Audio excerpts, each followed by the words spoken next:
Hello everyone, welcome to MS education TV. 10th class के जितने भी स्टूडेंट हैं एक बार इस वीडियो को ज़रूर देखें। इस वीडियो में आपको साइंस का कंप्लीट सॉल्यूशन देखने को मिलेगा। यदि आपको और भी सब्जेक्ट के सॉल्यूशन देखने हैं तो मेरे यूट्यूब चैनल के ऊपर जाके देख सकते हैं। यदि आपको क्वेश्चन पेपर डाउनलोड करने हैं विद आंसर तो इसी वीडियो के डिस्क्रिप्शन में या फिर आपको इस कोने में वेबसाइट का लिंक मिल जाएगा, यहाँ से आप इनको डाउनलोड कर सकते हैं। या फिर आप जो है डायरेक्ट गूगल पे टाइप कर सकते हैं www.mseducationtv.com, वहाँ से भी आप इनको डाउनलोड कर सकते हैं। फर्स्ट क्वेश्चन है the human I forms the image of an object at its. आदमी की जो आँख होती है उसके अंदर जो इमेज होती है ऑब्जेक्ट की कहाँ पे बनती है, तो ये रेटिना के ऊपर बनती है। तो इसमें बी ऑप्शन क्या होगा अपना राइट। सेकंड क्वेश्चन है which of the following community of Rajasthan has a religion tents of conservation of forest and wild life. Rajasthan के अंदर कौन सी कम्युनिटी ऐसी है जो जंगल और जो वाइल्ड लाइफ है इसको बचाने में सहायता कर रही है, तो कौन सी ही है? बिश्नोई। तो इसमें ए ऑप्शन राइट होगा। Question number third, SI unit of potential difference is. Potential difference की एसआई यूनिट क्या होती है? तो इसका राइट आंसर है वोल्ट। तो इसमें ए ऑप्शन राइट होगा। Question number four, Ganga action plan was started in. जो गंगा बचाओ जो अभियान है वो कब स्टार्ट किया गया था? 1985 में। तो इसमें सी ऑप्शन राइट होगा। Question number 5, what are the advantage and disadvantage of using a solar cooker. जब हम सोलर कुकर यूज करते हैं तो उसके फायदे क्या है और नुकसान क्या है, ये हमें बताना है। सबसे पहले हम इसके एडवांटेज की बात कर लेते हैं, यानी कि इसके क्या लाभ हैं, इसके क्या फायदे हैं। तो इसका आंसर है there is no cost of fuels and the cost of solar cooker is very low. यानी कि जब हम सोलर कुकर को यूज़ करते हैं तो इसके अंदर कोई भी जो फ्यूल है उसका कोई खर्चा नहीं आता। And the cost of solar cooker is very low, और जो सोलर कुकर होता है उसका जो प्राइस होता है वो भी कम होता है। डिसएडवांटेज की बात करें, इसके क्या क्या नुकसान है। It is slow and can not used in rainy और क्लाउडी डेज। ये जो होता है जो आपका सोलर कुकर है ये थोड़ा स्लो होता है, और जो बारिश का मौसम जो होगा, बादल जब आ जाएंगे तो तब उसको यूज़ नहीं कर सकता, अभी ये वर्किंग नहीं करेगा। नेक्स्ट यदि हम बात करें क्वेश्चन नंबर 6, क्वेश्चन नंबर 6 है why does the sun appear reddish early in the morning. सुबह के टाइम में जो सूर्य होता है वो हमें लाल क्यों दिखता है? रेडिश का मतलब होता है लाल। तो इसका आंसर है ड्यूरिंग द सनराइज, जब सूर्य निकलता है। The light rays coming from the sun is at the horizon and these lights have to travel a greater distance in the earth. यानी कि जब सूर्य निकलता है जो लाइट होती है वो ओरिजिन से जो है आती है, और जो लाइट को ज़्यादा जो डिस्टेंस है वो कवर करना पड़ता है, यानी कि जो कवर जो है ज़्यादा डिस्टेंस करनी पड़ती है एटमॉस्फेयर और जो पृथ्वी के एटमॉस्फेयर के अंदर। बिफोर रीचिंग आवर आइज, हमारी जब आँख तक पहुंचती है तो उससे पहले जो पृथ्वी के एटमॉस्फेयर में बढ़ेगी, बढ़ने के बाद इसको बहुत ज़्यादा डिस्टेंस जो है कवर करना पड़ता है। इन दिस जर्नी, इस यात्रा के दौरान the shorter wavelength of light are scattered out and only longer wavelength are able to reach our eye. और इस जो जर्नी के अंदर जो छोटी वेवलेंथ की जो लाइट होता है, जो कलर होते हैं वो ख़त्म हो जाते हैं, हमारी आंखों तक नहीं पहुंच पाते हैं, और जिनकी वेवलेंथ ज़्यादा होती है वो हमारी आंखों तक पहुंच जाते हैं। नेक्स्ट यदि हम बात करें the blue colour has a shorter wavelength. जो ब्लू कलर होता है इसकी वेवलेंथ छोटी होती है। And red colour a longer wavelength, और जो रेड कलर होता है इसकी वेवलेंथ ज़्यादा होती है। Thus the red colour is able to reach our eyes after atmospheric scattering of light. इस वजह से जो रेड कलर है हमारी आंखों तक पहुंच पाता है और ब्लू कलर नहीं पहुंचता। Therefore the sun appears reddish early in the morning. इस वजह से जो सूर्य होता है वो लाल दिखता है मॉर्निंग में। Question number 7, an electric motor takes. एक इलेक्ट्रिक मोटर है जो 5 एम्पियर करंट लेती है from a 220 volt line, 220 volt line से। Determine the power of motor, motor की पावर बतानी है। तो पावर का फार्मूला देख सकते हैं, V मल्टीप्लाई है 220 मल्टीप्लाई में 5, तो 1100 जो वोल्ट है ये पावर आ जाएगी 1100 volt. Question number 8, what is electric generator. Electric generator क्या होता है? ड्रा इस लेबल डायग्राम, इसका लेबल डायग्राम आपको बनाना है। राइट इट्स प्रिंसिपल, और इसका प्रिंसिपल बताना है। सबसे पहले हम बात कर लेते हैं इलेक्ट्रिक जनरेटर होता क्या है। Electric generator is a device that converts mechanical energy into electrical energy. जो जनरेटर होता है ये मैकेनिकल एनर्जी को इलेक्ट्रिकल एनर्जी में बदलता है, यानी कि जब हम उसको घुमाते हैं इंजन को तो वहाँ पे जो इलेक्ट्रिक एनर्जी बनती है, इलेक्ट्रिसिटी। प्रिंसिपल की बात करें तो it works on the principle of electromagnetic induction. ये इलेक्ट्रोमैग्नेटिक इंडक्शन के ऊपर कार्य करता है। Where a magnetic field is rotated inside a field of wire which then induce and electric current in the wire. वहाँ पे जो मैग्नेटिक फील्ड होता है उसके अंदर कोयल को जो रोटेट किया जाता है, रोटेट जब करेंगे तो वहाँ पे जो करंट है उत्पन्न होगा। वर्किंग की बात कर लेते हैं। वर्किंग की बात करने से पहले मैं आपको एक बार डायग्राम दिखा देता हूँ ताकि आपको एक बार अच्छे से समझ में आ जाए। तो यहाँ पे डायग्राम आप देख सकते हैं। यहाँ पे मैग्नेट है साउथ नॉर्थ, नॉर्थ और साउथ। यदि हम बात करें यहाँ पे पॉइंट है बी, ए नीचे जो है ए है, ऊपर बी है, फिर सी है, डी है। जो इस तरीके से जो है यहाँ पे करंट फ्लो हो रहा है, आपको देख सकते हैं जब इसको घुमाते हैं तब। अब यहाँ पे जो है नीचे अपने पास मीटर दिया गया है जो करंट को नापता है। इस तरीके से यहाँ पे करंट जो फ्लो हो रहा है। B1 और B2 जो है ब्रूसेज हैं जो इसके साथ अटैच हैं। यहाँ पे आपको दिख रहे हैं ये जो है अटैच है B1 और B2। ये B1 है, ये B2 है। नेक्स्ट R1 और R2 की बात करें, ये रिंग्स है, ये आपको गोल गोल रिंग्स दिख रही हैं। R1 R2 ये जो है रिंग्स है। इसको ध्यान से एक बार समझ लीजिए, इसका स्क्रीनशॉट भी आप ले सकते हैं। अब इसकी जो वर्किंग है वो स्टार्ट कर देते हैं। देखिए कैसे जो है ये कार्य करता है। When the axle attached to the two rings rotated such that arm AB moves up and the arm CD moves down in the magnetic field produced by the permanent magnet। यानी कि जब एक जो एक्सल होता है वो attach होता है दो रिंग के साथ, जिसमें जो आर्म होती है वो ऊपर की तरफ जाती है और जो दूसरी आर्म है CD AB ऊपर की तरफ जाएगी और CD नीचे की तरफ जाएगी। किसके अंदर? मैग्नेटिक फील्ड के अंदर, जो जिसके कारण जो है परमानेंट मैग्नेट उत्पन्न होता है। Let the say that the coil ABCD is rotated clockwise and in the arrangement। इस वजह से जो ABCD है वो क्लॉकवाइज डायरेक्शन में जो है रोटेट करेगा। By applying Fleming's right hand rule, यहाँ पे फ्लेमिंग का राइट हैंड रूल लगेगा। The induced currents are set up in these arms along the direction AB and CD। इस वजह से जो करंट प्रोड्यूस होगा वो उसकी जो डायरेक्शन रहेगी वो रहेगी A से B की तरफ और C से D की तरफ। Thus and induced current flows in the direction ABCD। इसलिए जो करंट उत्पन्न हो रहा है, इंड्यूस्ड हो रहा है, वो ABCD डायरेक्शन में चलेगा, A से B, B से C, C से D। If there are large number of turns in the coil, यदि कोयल में ज़्यादा रोटेशन करना स्टार्ट करें हम, the current generated in each turns added up to given a large current through the coil.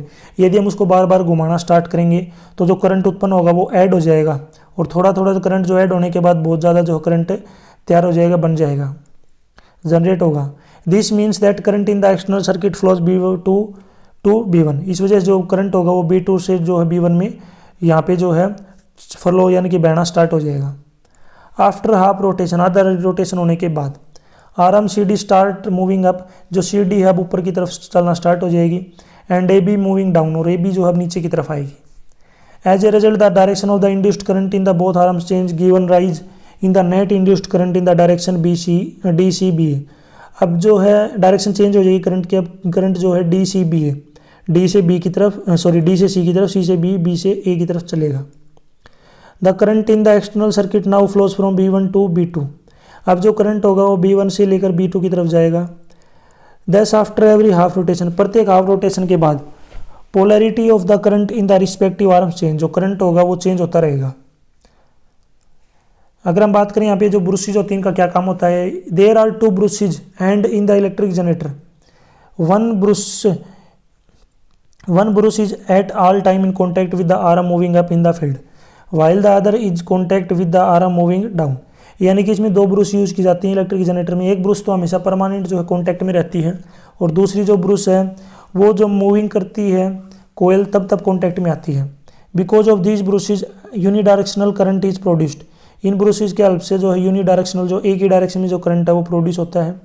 Functions of brushes is to transfer the current from coil to load connected in the circuit of the electric generator. ये brushes क्या काम करती हैं, ये जो current पैदा हो रहा है उसको ट्रांसफ़र करती है कहाँ से, कोयल से लेके, और जो इलेक्ट्रिक जनरेटर है यानी कि जो लोड कनेक्ट किया गया है उसमें ट्रांसफ़र कर देती है कोयल से। यहाँ पे इसका डायग्राम आप देख सकते हैं। क्वेश्चन नंबर 9 देखिए। क्वेश्चन नंबर 9 का फर्स्ट पार्ट है write the laws of reflection of light. आपको जो लॉज बताना है, ला बताना है रिफ्लेक्शन ऑफ लाइट का। तो इसका आंसर है the incident ray, the reflected ray and the normal at the point of incidence all lies in the same plane.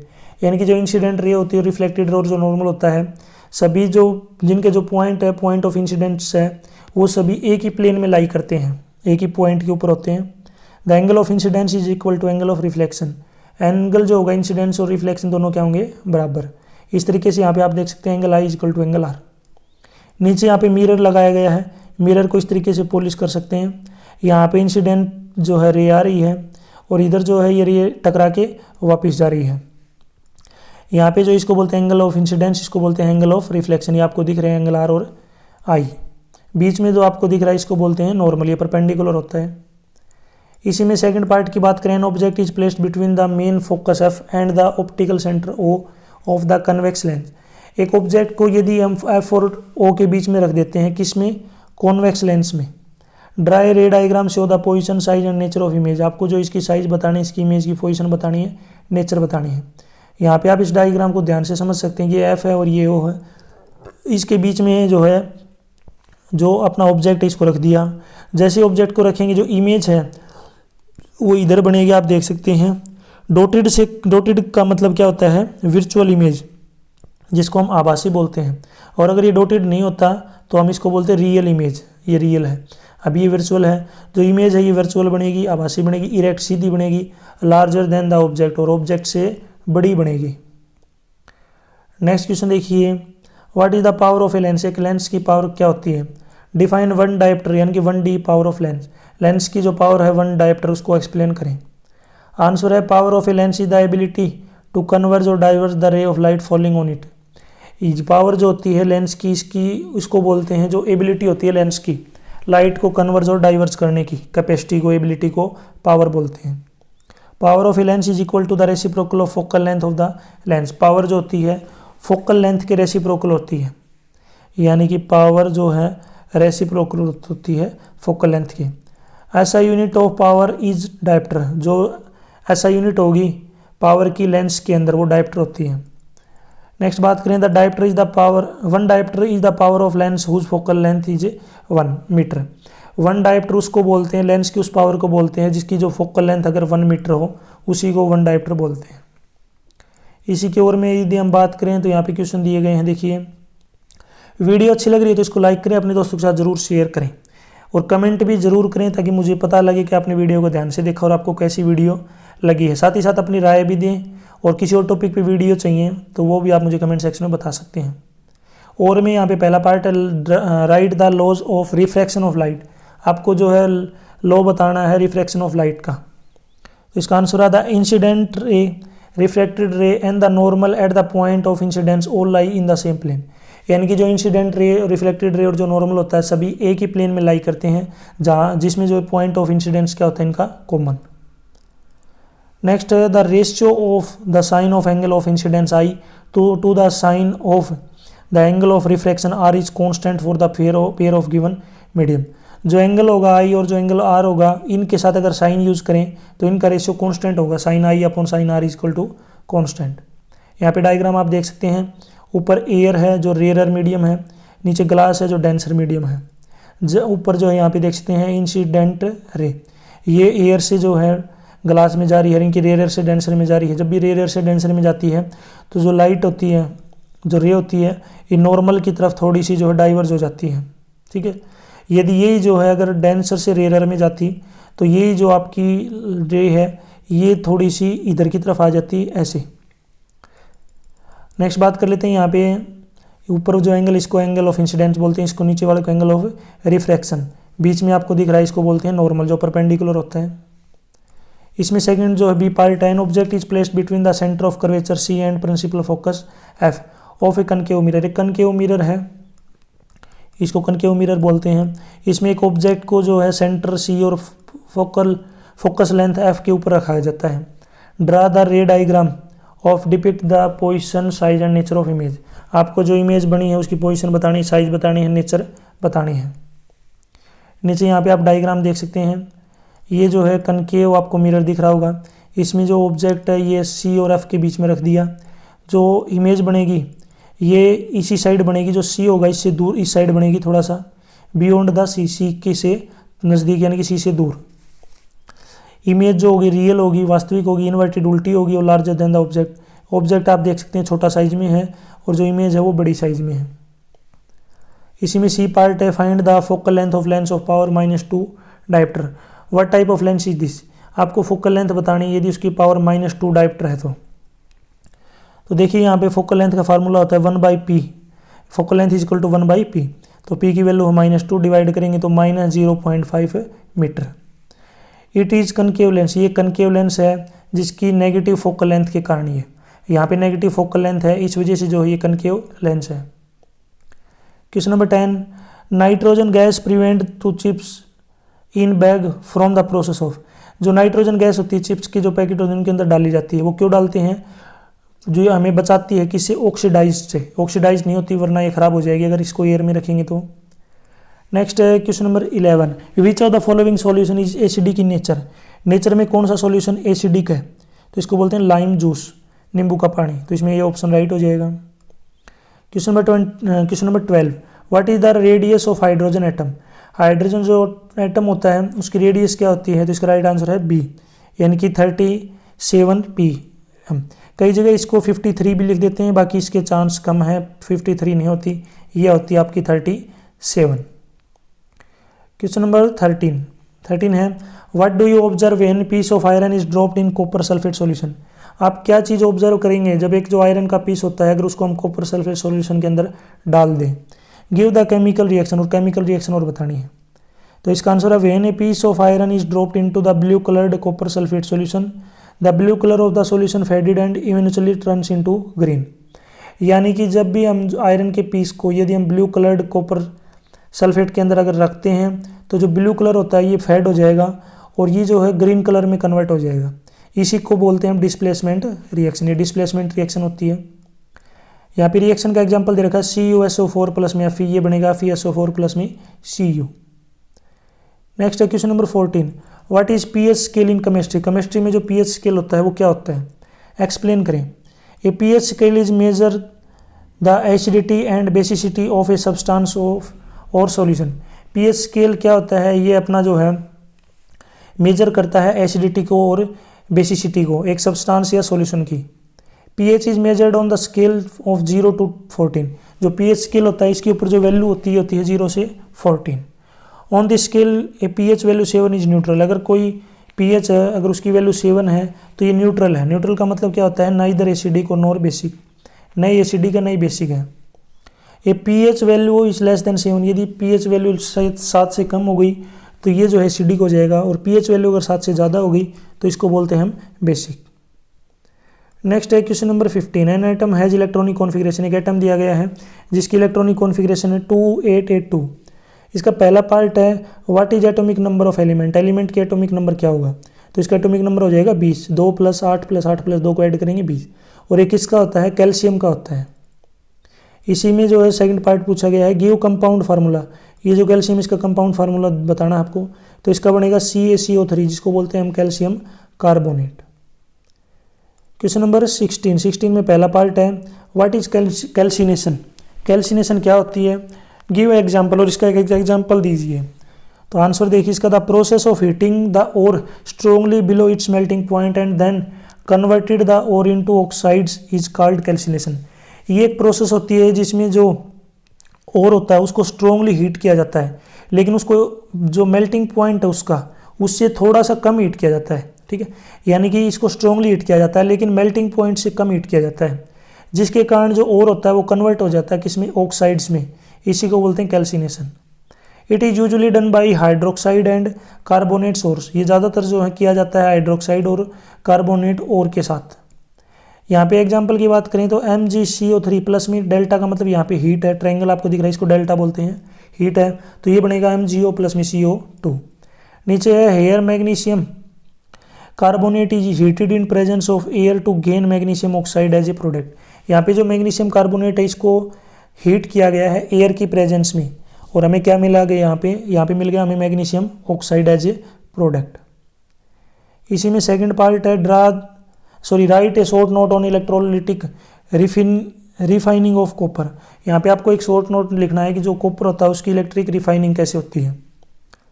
तो इसका आंसर है electrolytic refining is a process of refining a metal mainly copper by the process of electrolysis. Electrolytic refining एक process है जिसमें जो है हम किसी मेटल को, ज़्यादातर जो कॉपर रहता है, इसको रिफाइन करते हैं और उस प्रोसेस को बोलते हैं इलेक्ट्रोलाइसिस। इन दिस मेथड, इस मेथड में the anode is made from impure copper. इसमें जो एनोड होता है वो इम्प्योर कॉपर से बना होता है, while the cathode is made from pure copper. और इसमें जो दूसरी जो रोड होती है जिसको हम कैथोड बोलते हैं ये प्योर कॉपर की होती है। एनोड आपका इम्प्योर कॉपर का, कैथोड आपका प्योर कॉपर का होता है। The electrolyte is made from acidified copper sulphate solution, और जो इलेक्ट्रोलाइट होता है ये बना होता है किसका, एसिडिफाइड कॉपर सल्फेट सॉल्यूशन का। वेहन इलेक्ट्रिसिटी इज पास, जब इसके अंदर करंट पास किया जाता है, the impure copper from the anode, जो इम्प्योर कॉपर होगा एनोड से वो डिजोल्व हो जाता है किसमें, इलेक्ट्रोलाइट के अंदर। While the pure copper gets deposit on the cathode, और जो प्योर कॉपर होता है वो डिपोजिट हो जाता है किसके अंदर, किसके ऊपर, कैथोड के ऊपर। In this way pure copper is obtained from the cathode, इसी प्रकार हम जो प्योर कॉपर है वो ऑब्टेन्ड करते हैं कैथोड से। क्वेश्चन नंबर 17 में पहला पार्ट है, write the name of the following compound. यहाँ पे कंपाउंड का आपको नाम लिखना है। कंपाउंड है CH3 CH2 CH2 CH3, तो इसका नाम होता है ब्यूटेन। नेक्स्ट की यदि हम बात करें, इसका सेकंड है CH3OH, इसका नाम होता है मिथेनॉल।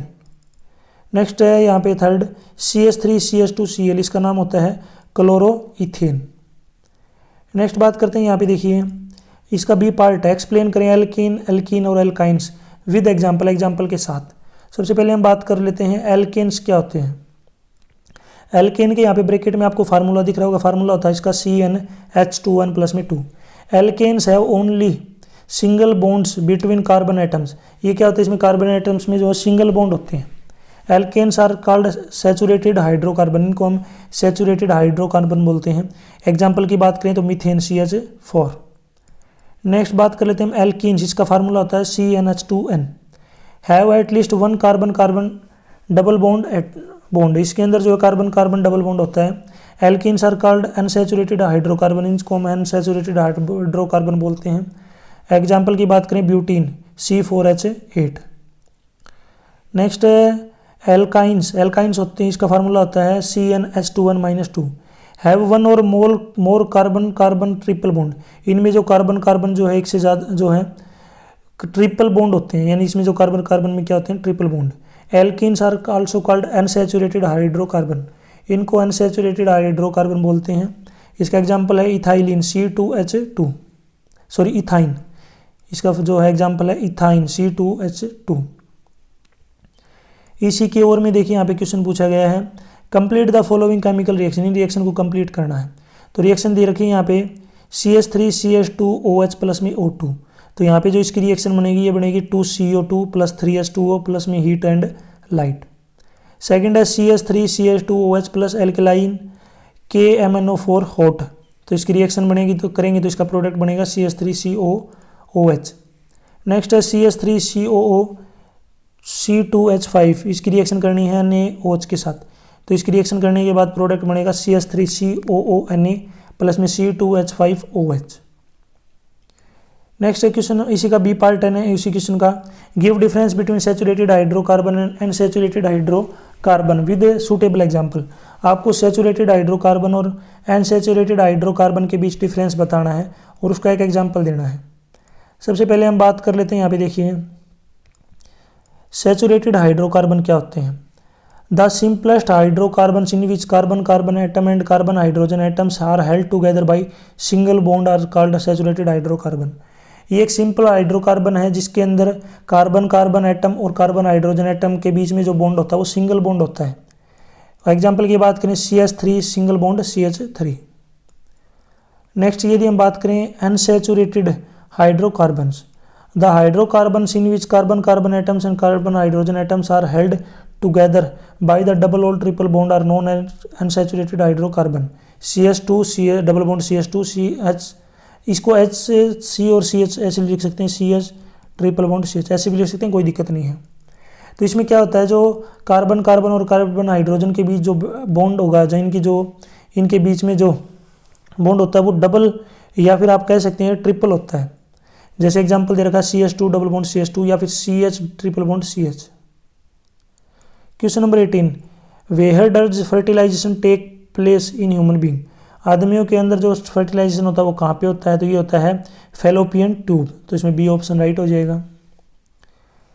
नेक्स्ट है question number 19, which vegetable is developed for sterile flowers for cultivated wild cabbage by selection, तो इसका राइट आंसर हो जाएगा कैलीफ्लावर, तो इसमें बी ऑप्शन क्या हो जाएगा राइट। कौन सी वेजिटेबल है जो डेवलप की जाती है किससे, जो स्टेरिल जो फूल होते हैं उसमें, जिसमें जो कल्टिवेटेड जो वाइल्ड जो कैबेज होती है जिसका सिलेक्शन किया जाता है, तो ये होती है cauliflower. Question number 20, which is an artificial ecosystem. Artificial प्राकृतिक इकोसिस्टम कौन सा है, तो ये आपका गार्डन। तो इसमें जो डी ऑप्शन क्या हो जाएगा, सॉरी आर्टिफिशियल का मतलब क्या होता है, जो मैन मेड होते हैं। जो आर्टिफिशियल का मतलब होता है मैन मेड, जो आदमियों के द्वारा बनाए जाते हैं। और जो बाकी जो बच्चे गए उनको बोलते हैं नेचुरल। नेचुरल का मतलब होता है प्राकृतिक, आर्टिफिशियल का मतलब जो मैन मेड है। तो फॉरेस्ट और जो पॉन्ड और जो लेक है ये तो आपके नेचुरल हैं, जो प्रकृति से खुद बने हैं। लेकिन जो आपके गार्डन है ये क्या है, आर्टिफिशियल, ह्यूमन मेड है, मैन मेड है। तो इसमें डी ऑप्शन राइट होगा। Question number 21, what is meant by characteristic. Characteristic का मतलब क्या होता है। Characteristics are the distinguished features of an organism. These are the details of behavior and appearance of the organism. Characteristic का मतलब क्या होता है, इस ये जो एक फीचर है जिससे हम किसी भी ऑर्गेनिज्म के बीच में जो है उनकी खासियत यानी कि उसकी जो वैरायटी है उनको डिस्टिंग्विश कर सकते हैं, उनके बीच में पता लगा सकते हैं क्या डिफरेंस है। इससे जो हमें उसके बिहेवियर का पता चलता है कि उसका जो है कैसा बिहेवियर है। Question number 22, which organism act as decomposers. कौन सा ऑर्गेनिज्म जो है डिकम्पोजर का काम करता है, तो इसका आंसर है बैक्टीरिया, फंगी और protozoa. Question number 23, what are the limitation to the use of electrical impulses. Electrical जो इम्पल्स होती हैं उनका यूज़ करते हैं, उसकी क्या क्या लिमिटेशन है। तो पहला है impulses can move only one direction. Impulses जो होती हैं वो केवल एक ही डायरेक्शन में मूव करती हैं। This is because the nerves are structured to allow unidirectional flow. ये क्यों होता है, क्योंकि जो नर्व्स होती हैं उसकी इस तरीके से स्ट्रक्चर होती है कि वो केवल यूनिडायरेक्शनल जो फ्लो है उसी को ही जो है मानती हैं, उसी को ही करती हैं, केवल एक ही डायरेक्शन में। यूनिडायरेक्शन का मतलब एक ही डायरेक्शन में फ्लो करती हैं, काम करती हैं। The electrical impulses are quite short acting. ये जो इलेक्ट्रिकल इम्पल्सिस होती हैं ये थोड़ी जो है कुछ जो है थोड़ी देर के लिए एक्टिंग करती हैं, एक्ट रहती हैं। The message is only send to the presence of the stimulus. जो मैसेज होता है केवल जो सेंड किया जाता है स्टिमुलस की प्रेजेंस में। नेक्स्ट है question number 24, which gland secret the growth hormone. कौन सी जो ग्लैंड है वो सीक्रेट जो हार्मोन को सीक्रेट करती है, ग्रोथ हार्मोन को। What happens due to the deficiency and excess of this hormone. क्या होगा यदि जो इसमें हार्मोन जो है ये कम हो जाए या ज़्यादा हो जाए तो इसका आंसर है the pituitary gland is secret the growth hormone. जो पिट्यूटरी ग्लैंड होती है ये जो ग्रोथ हार्मोन को सीक्रेट करती है। Excess secretion of hormones leads to gigantism. ठीक है, यानी कि जो हार्मोन है अगर वो ज़्यादा सीक्रेट हो जाएगा तो इसके कारण जो है गिगांटिज्म क्रिएट होगा। ये जो है एक तरीके की जो ये प्रॉब्लम है ये महसूस होती है। एंड लेस सीक्रेशन, अगर कम सीक्रेट होगा ग्रोथ हार्मोन्स लीड्स टू ड्राफिज्म। जो हार्मोन है वो उसके कारण जो है ड्राफिज्म क्रिएट होगा। Question number 25, what is homologous organ. Homologous organ क्या होते हैं, गिव एन एग्जांपल और इसका एग्जांपल दीजिए। तो इसका आंसर देखिए, the organs found in different organisms which have a common origin and same basic structure but different in function they carry out are called homologous. यानी कि वे ऑर्गन होते हैं जो डिफरेंट ऑर्गेनिज्म में पाए जाते हैं, इनका ओरिजिन और जो बेसिक स्ट्रक्चर होता है वो सेम होता है, लेकिन इनको जो काम होते हैं, जो फंक्शन होते हैं वो अलग होते हैं, उन्हीं को बोलते हैं होमोलोगस ऑर्गन्स। एग्जाम्पल की बात करें तो homologous organs include the 4 limbs of human and 4 limbs of a cat and flippers of a whale. Question number 26, what are changes seen in girls and boy at the time of puberty. Puberty के time जो girls और boys में होते हैं क्या क्या difference देखने को मिलते हैं। पहले आपको पता होना चाहिए पुबर्टी क्या होती है। Puberty is a time of significant physical and emotional changes that occurs as child's body mature into adult। जो प्यूबर्टी होती है ये एक सिंबल होते हैं, किस में होते हैं सिंबल, ये होते हैं फिजिकल या इमोशनल चेंज हो जाते हैं बच्चे के अंदर जब वो मेच्योर हो जाता है एडल्ट में। While both girls and boy experience many of same changes during puberty, these are some difference between the sexes. यानी कि बहुत सारी जो चीज़ें हैं जो एक्सपीरियंस की जाती है जो बॉय और गर्ल में चेंज होती हैं। सबसे पहले यहाँ पे देख लेते हैं गर्ल्स में क्या क्या चीज़ें चेंज होती हैं। Puberty typically begins between the age of 8 to 13 age. जो प्यूबर्टी होती है लड़कियों में 8 साल से 13 साल के बीच में होती है, चेंज होती है। Some of the most noticeable changes during puberty in the girls including the development of breast, growth of pubic and underarm hairs and beginning of menstruation and an increase of height and weight. Girls may also experience mood swing, acne and increased body odor. यानी कि जब लड़कियों में जो चीज़ जो है change होती है प्यूबर्टी में, वो पहली है ब्रेस्ट, नेक्स्ट जो है अंडर आर्म्स जो है वो ग्रोथ होने स्टार्ट हो जाते हैं, मेंस्ट्रुएशन स्टार्ट हो जाती है, जो उनकी हाइट और वेट है वो बढ़ जाता है, और गर्ल्स का जो मूड होता है साथ ही साथ वो भी चेंज होता रहता है, वो चेंज हो जाता है प्यूबर्टी में। नेक्स्ट बॉयज़ की बात करें तो puberty typically begins between the age of 9 to 14 years. लड़कों में जो है ये 9 से लेकर 14 ईयर्स जो है स्टार्ट होती है age. Some of the most noticeable change during puberty in the boys including the growth of testis and penis, the growth of pubic and under arm hairs and dipping the voice and increase in height and weight. जो boys होते हैं उनमें बहुत सारे change देखने को मिलते हैं। क्या क्या चेंज होते हैं? तो पहली जो उसमें ग्रोथ ऑफ टेस्टिल्स जो होते हैं उनकी जो ग्रोथ है वो बढ़ जाती है, साथ ही साथ पेनिस की जो ग्रोथ है वो बढ़ जाती है। प्यूबिक एंड जो अंडर आर्म जो हेयर हैं, जो बाल हैं, वो बढ़ते हैं। साथ ही जो उनकी वॉइस है, जो आवाज़ है वो डीप हो जाती है, और जो उनकी हाइट और जो वेट है वो भी बढ़ जाते हैं। साथ ही साथ जो फेशियल हेयर हैं, फेस के ऊपर जैसे आप दाढ़ी मूंछ कह सकते हैं, वो भी स्टार्ट हो जाती हैं। बॉयज़ में आल्सो एक्सपीरियंस मूड स्विंग्स। लड़कों में भी साथ ही साथ जो है मूड जो होता है, उनका व्यवहार जो है वो भी बदल जाता है। साथ ही साथ जो उनकी बॉडी जो है वो भी इंक्रीज हो जाती है। It is important to note that each child experience of puberty in unique and timing and progression of puberty can vary widely. अब सबसे एक ज़रूरी बात मैं आपको बता देता हूँ कि हर एक बच्चे के अंदर जो प्यूबर्टी होती है उसकी अपनी अलग खासियत होती है। उनमें सभी में अलग अलग जो हैं प्रोग्रेस होती हैं, अलग अलग एक्सपीरियंस जो हमें महसूस होते हैं। हर बच्चे और हर लड़की में जो है प्यूबर्टी के अलग अलग जो है वैरायटी होती हैं। If you can concern about your child's development और any aspect of their health, it is important to speak with a health care professional. यदि आपको कोई बच्चे में दिक्कत लगती है हेल्थ से रिलेटेड, तो उसको जो है बात कीजिए उसको, और जो हेल्थ केयर जो होते हैं प्रोफेशनल होते हैं उनसे उनको दिखाइए। Question number 27, explain the structure of human respiratory system with the help of well labelled diagram. Human जो रेस्पिरेटरी सिस्टम होता है उसको अच्छे समझाइए, उसका डायग्राम भी बनाइए। देखिए, the human respiratory system consist of following structure. जो ह्यूमन रेस्पिरेटरी सिस्टम होता है उसमें बहुत सारे पार्ट होते हैं। देखिए, सबसे पहले मैं आपको एक बार डायग्राम दिखा देता हूँ। ये डायग्राम आप देख सकते हैं इस तरीके से। नसल कैविटी है, ये नोस्ट्रिल है, ये ओरल कैविटी है, लैरिंक्स है। ये कंप्लीट जो है यहाँ पे पार्ट दिए गए हैं, इनको आप ध्यान से पढ़ सकते हैं, स्क्रीनशॉट भी ले सकते हैं। अब मैं यहाँ पे आपको डिटेल में समझा देता हूँ। सबसे पहले बात कर लेते हैं यहाँ पे nasal cavity. It is the first structure that air passes through.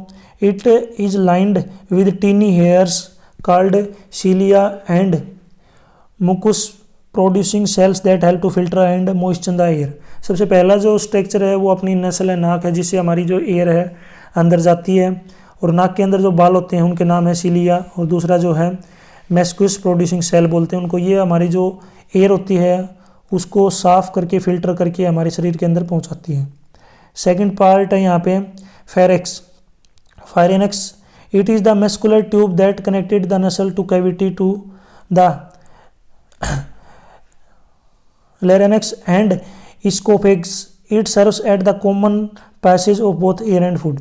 ये एक नली होती है जिसमें हमारी जो एयर है वो पहुंचती है हमारे शरीर के अंदर। ये साथ ही साथ भोजन का और एयर का दोनों का ही काम करती है। नेक्स्ट बात करते हैं यहाँ पे लैरिंक्स।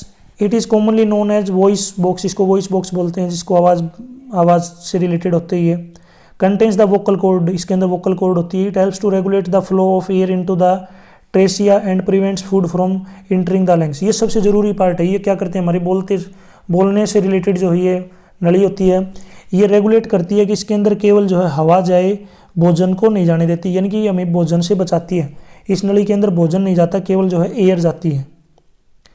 नेक्स्ट बात करते हैं यहाँ पे trachea. It is tube like structure that extends from the larynx to the bronchi. यानी कि ये जो एक ट्यूब लाइक स्ट्रक्चर होती है जो बड़ी होती है लैरिंक्स से लेकर ब्रोंचीज तक। It is lined with cilia and mucus producing cell that help to filter the moisture the air. साथ ही साथ ये भी जो है फिल्टर करती है एयर को। नेक्स्ट बात करते हैं ब्रोंची। ब्रोंची क्या होती है? They are two branches of trachea that lead left and right lungs. ये जो हैं दो ब्रांच होती है ट्रेसिया से, ये हमारे जो लेंस होते हैं उनको लेफ्ट और राइट से जोड़ते हैं। They further divide into small tubes called bronchioles. इसमें जब आगे चलेंगे तो इसके और छोटे पार्ट हो जाते हैं जिनको हम बोलते हैं ब्रोंचोइल। नेक्स्ट है लेंस। लेंस क्या होते हैं? These are the main organs of respiration. ये सबसे जरूरी पार्ट होते हैं सांस लेने के लिए। And are divide into lobes. इनको लोब्स में डिवाइड करते हैं। The right lungs has 3 lobes while the left lungs has 2 lobes. जो राइट जो अपना फेफड़ा होता है उसमें जो है 3 लोब्स होते हैं, लेफ्ट वाले में 2 होते हैं। नेक्स्ट बात करते हैं alveoli. They are the tiny air sacs located at the end of the bronchioles. ये छोटे छोटे जो हैं एक तरीके से बबल्स या फिर आप गुब्बारे कह सकते हैं जो ब्रोंचोलिस के लास्ट में होते हैं। They are responsible for gas exchange between lungs and blood vessels. इसमें जो है लेंस और जो ब्लड वेसल्स के बीच में जो है ये गैसेस के एक्सचेंज के लिए रिस्पॉन्सिबल होते हैं। नेक्स्ट इसी में और में यहाँ पर एक और क्वेश्चन पूछा गया, इन दोनों में से आपको एक अटेम्प्ट करना है। Draw the well label diagram of cross section of leaf. Leaf का जो है क्रॉस सेक्शन जो होता है उसका डायग्राम के साथ समझाइए।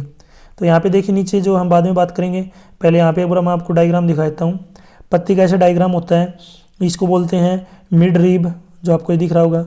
इसको बोलते हैं लेमिना और लीफ ब्लेड। ये जो पार्ट इस तरीके से इसको वीन बोलते हैं। ये जो पार्ट आता है इसको बोलते हैं फ्लोएम जाइलम वेस्कुलर बंडल। नीचे अगर इसको जूम करते हैं तो जूम करने के बाद ऐसा दिखता है। ये जब इसको जूम करते हैं तो यहाँ पे ये जो पार्ट है इसको बोलते हैं वैक्सी कैटिल्स। नीचे जो आगे जो है इसमें जो ऊपर का पार्ट है तो इसको बोलते हैं एपिडर्मिस, अपर एपिडर्मिस। नेक्स्ट है इसको बोलते हैं, यहाँ पे आपको दिख रहा होगा, इसको बोलते हैं क्लोरोप्लास्ट। नीचे आगे चलते हैं, इनके बीच में जो गैप दिख रहा है इसको बोलते हैं एयर स्पेसिज। नेक्स्ट जो आपको ये छोटे छोटे दिख रहे हैं इसको बोलते हैं गार्ड सेल। और लास्ट वाले को बोलते हैं लोअर एपिडर्मिस। इसी का सेकंड पार्ट है write the various event that occur during the photosynthesis.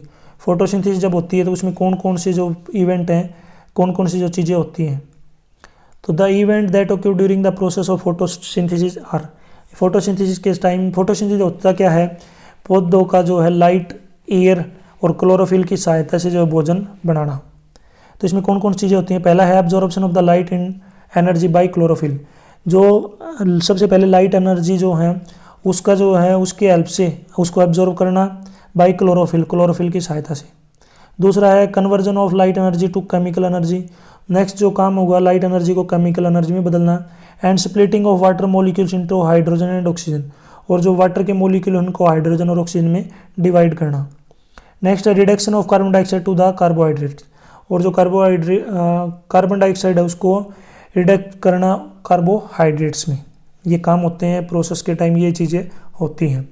यहाँ तक वीडियो अपनी कंप्लीट हो चुकी। वीडियो अच्छी लगी तो उसको लाइक करें, अपने दोस्तों के साथ जरूर शेयर करें। साथ ही साथ मुझे जो है आपको जो है एड्स की फुल फॉर्म आपको बतानी है, आपके सिलेबस में है। एड्स की फुल फॉर्म क्या होती है, बिल्कुल ईजी सा क्वेश्चन है, ताकि मुझे पता चले आपने वीडियो को ध्यान से देखा है।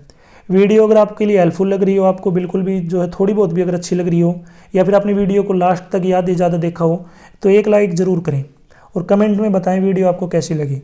और किसी और सब्जेक्ट के ऊपर वीडियो या किसी और टॉपिक पे वीडियो चाहिए तो उसके लिए भी आप जो मुझे कमेंट में कमेंट कर सकते हैं। मैं जल्दी आपको वीडियो प्रोवाइड करवाऊंगा। साथ ही साथ यदि आपको क्वेश्चन पेपर डाउनलोड करने विद आंसर तो इसी वीडियो के डिस्क्रिप्शन में आपकी इस कोने में आपको वेबसाइट का लिंक मिल जाएगा, यहाँ से आप इनको डाउनलोड कर सकते हैं। या फिर आप डायरेक्ट गूगल पे टाइप कर सकते हैं www.mseducationtv.com, वहाँ से भी आप इनको डाउनलोड कर सकते हैं। यदि आप मुझे फेसबुक, इंस्टाग्राम और टेलीग्राम पे फॉलो करना चाहते हैं तो उसका लिंक आपको इसी वीडियो के डिस्क्रिप्शन में मिल जाएगा, वहाँ से आप मुझे डायरेक्ट फॉलो कर सकते हैं। Thanks for watching.